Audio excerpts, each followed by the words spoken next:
મારી શાળા શ્રેષ્ઠ અને મુખ્ય વિદ્યાર્થી. મારું નામ ઠાકોર જાનકી. મારી સહાયક છે ઠાકોર મીના. અમે વિષય મનોવિજ્ઞાન ગ્રીન હાઉસ અસર વિશે પ્રોજેક્ટ બનાવ્યો છે. અમારા માર્ગદર્શક શ્રી બાબુભાઈ જોશીને માર્ગદર્શનથી અમે પ્રોજેક્ટ બનાવ્યો છે.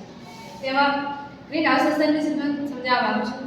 ગ્રીન હાઉસ અસર એક કાચની છત છે જે સૂર્યપ્રકાશથી ગરમ થાય છે, પરંતુ તેમાંથી ગરમ હવા બહાર જતી રોકવામાં આવે છે.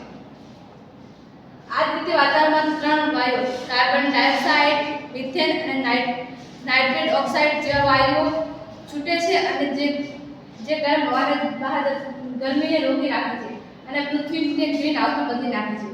ગ્રીન હાઉસની અસરના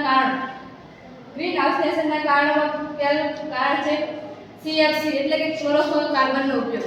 બીજું વૃક્ષો કપાવા અને ત્રીજું છે કારખાનાઓ અને વાહનો નીકળતો ધુમાડો, જેના લીધે ગ્રીન હાઉસમાં અસરનું કારણ.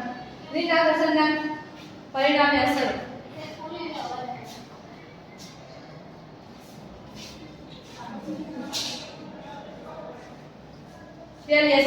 તાપમાનમાં વધારો, પછી હિમશીલાઓ ઓગળવી, ઓગળવાથી જેના લીધે દરિયાઈ સપાટી ઊંચી આવે છે.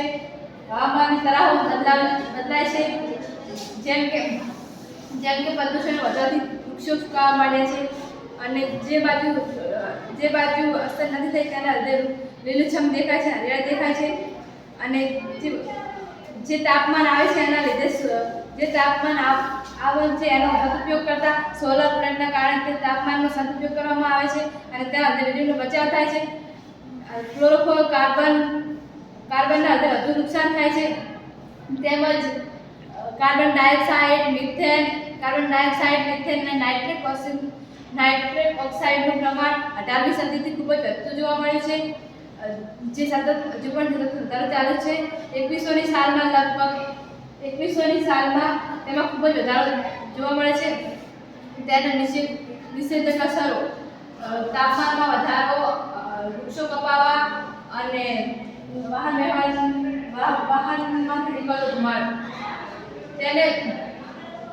તેને બચાવવા માટે તેના ઉપાયો CFC એટલે કે ક્લોરોફ્લોરોકાર્બનનો ઉપયોગ ઓછો કરવો, વધુમાં વધુ વૃક્ષારોપણ કરવું અને CNG આધારિત વાહનોનો ઉપયોગ કરવો.